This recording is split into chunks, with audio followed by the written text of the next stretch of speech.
tua na lio ma fatua ya fa tai fo yo to aina na lor fo na lor sa a to ia le lau le so ni mai fa mo o le fatua ya kalala ma sio asiu wala fo ia ile afeta la New Zealand mo le tato fa mo ma se pat fa mo bol dai le lofa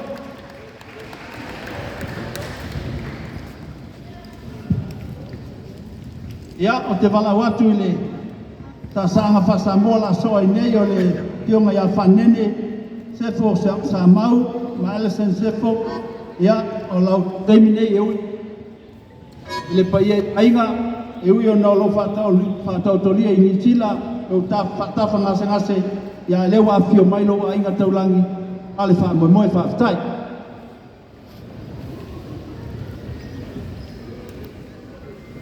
e fior ka mapule puranga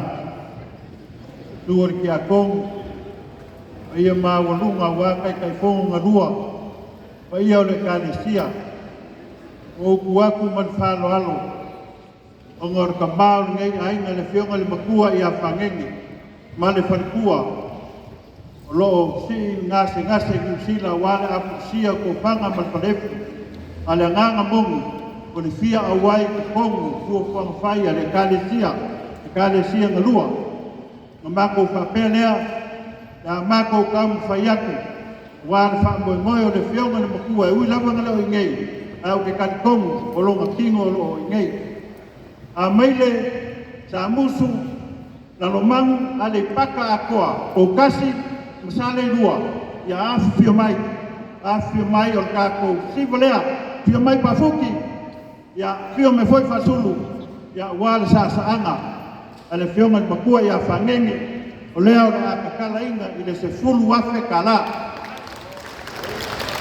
ya afio mai ya maua foi se fulu wafe como o kako ipu yo ngaka ngofia leo o kako tiba al falo al kele fa kai mo na moa ai le pei lo to ainga ya mo se talanga pupu le fionga ya fanene sefo o fanene o setasio poutoa tu toi tono tato kalesia o ia te fono le procurement committee ya pola to ia na fuo ina le tato malu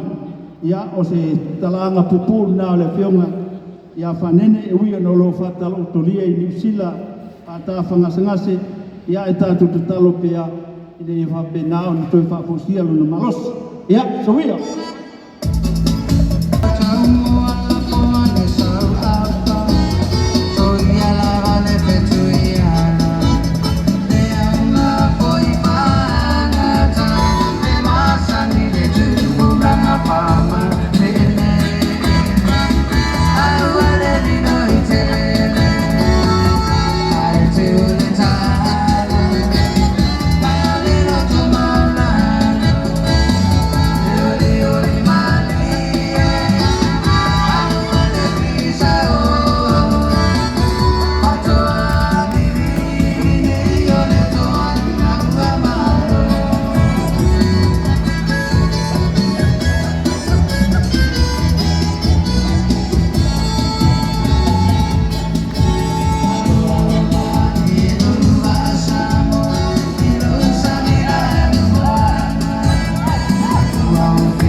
tala mai au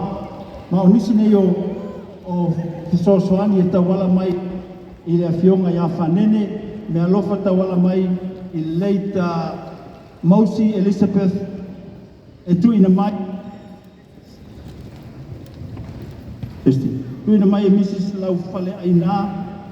Laufale aina tofa eli o tula ele e lima se lauta lafa fuai o le sini alofa lea e tawala mai e whaapopo sa anga le fionga ia whanene e tuale mai sen sepo Masefos family mai a lau fale fai le aina tō wha eli o tula ele e lima se lau tā la foi whaftai le lofa whaftai le foa. Ia ona se furutasi afe ai lea o le amatanga o lātou sāsanga o whaftai.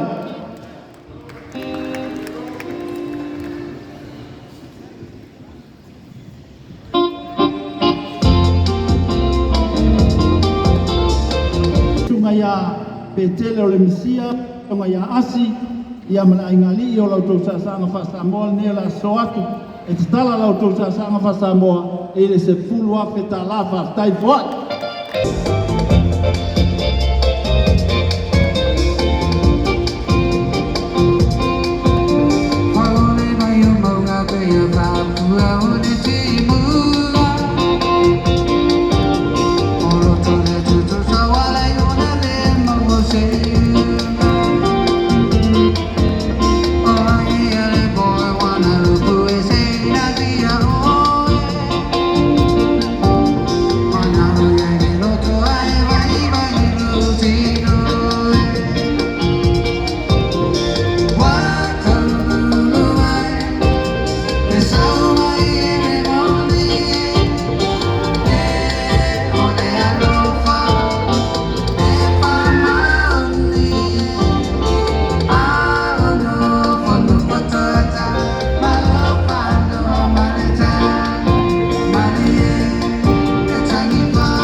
Ola so mai tuna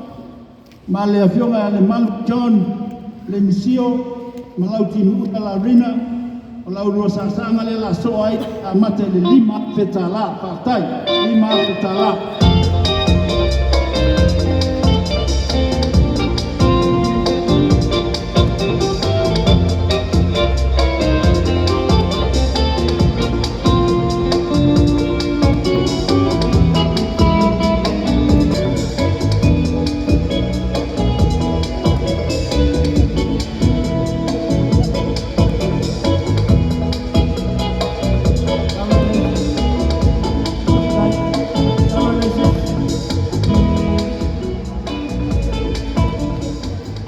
Ya, walau waktu lo fionga tanu masa isolo le misio masilia o ia lua taimi nei fa